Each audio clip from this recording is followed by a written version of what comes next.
I remember being 13 years old, looking at myself in the mirror and thinking, what the fuck?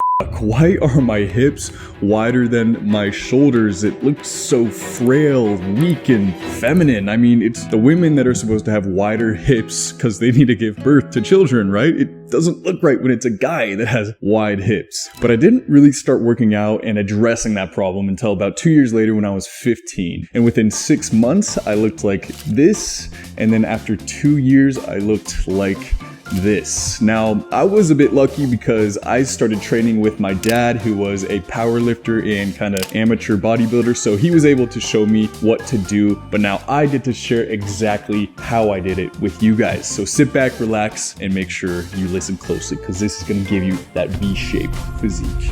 But real quick, I want to mention I'm so excited because on Black Friday, November 24th, I'm going to be launching my first ever private community / glow up program. I'm so pumped. I've been working harder on this than any project since my jawline gum. It's gonna be totally all encompassing private community, one-on-ones with me, group calls. You can talk to me directly and also have access to exclusive content you won't find anywhere else. And I promise you will increase your looks, your status, and your life or your money back. Now I need your help because I'm trying to decide on the name of the actual program itself. I was thinking either 30 by 30, meaning 30% better in 30 days, or 5 to 9, meaning you go from a 5 to being a 9. I think they're both kind of cool because they have measurable quantities, but let me know in the comments down below what name for this program do you think fits better. Now, back to the video. There are two main muscle groups that create that V taper. The latissimus dorsi, your lats right here, and your deltoids, those are your shoulders, right? And you're going to be doing 4 exercises for each muscle group for 6 months straight. If you want that V taper, these are the things you're going to be doing. You're not going to deviate. You're not going to try to get crazy with it. This is what you'll be doing. Now, obviously, I recommend doing like a full fitness program and just having these be part of it. If you just want that V taper, then you don't really got to do a whole lot more than this. But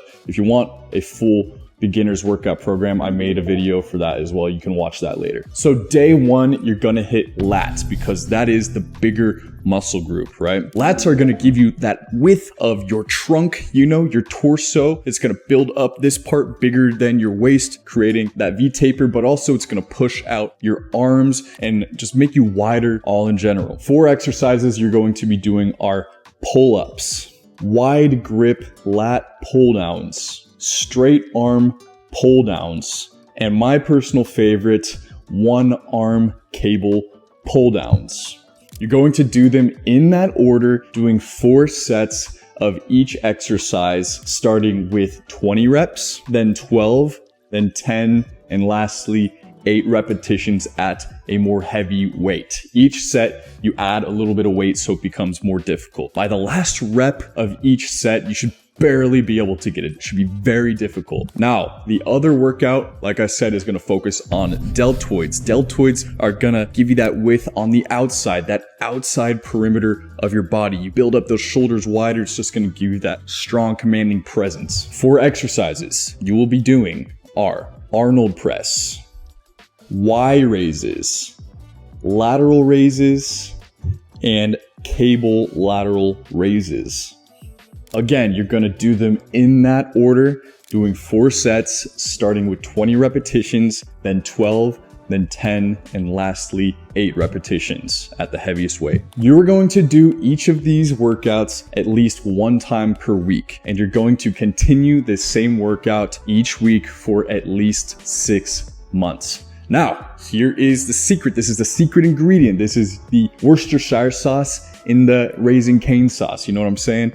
This, you have to be doing progressive overload. The best way I can explain this is with an analogy. In ancient Greece, there was this wrestler known throughout all the lands. He was the best wrestler. His name was Milo of Croton. And legend has it, as he was growing up, each day he would carry a calf on his shoulders. And as the calf grew bigger, so did he. You see, Adding weight each time forces you to adapt to that new stress, that new weight, that new workload. So you're not going to be doing the same weights that you did the previous week. You're going to add a little bit, whether it's 5 pounds, 10 pounds, or maybe even 2.5 pounds, adding just a little bit to force your body to grow bigger and stronger. If you're doing the same thing over and over again, your body is going to get used to that and say, whoa, that's all we need to be doing, right? So we're just going to chill here. This is our safe zone. No, you have to force it to blast through those comfort zones and adapt to the new stresses. After this 6 months, you will surely see some gains, and then you can start getting creative, mixing up different types of workouts, different sets, supersets, drop sets, pyramid sets, different angles, different hand grips, all this different stuff. But for the first 6 months, you're just gonna be doing this.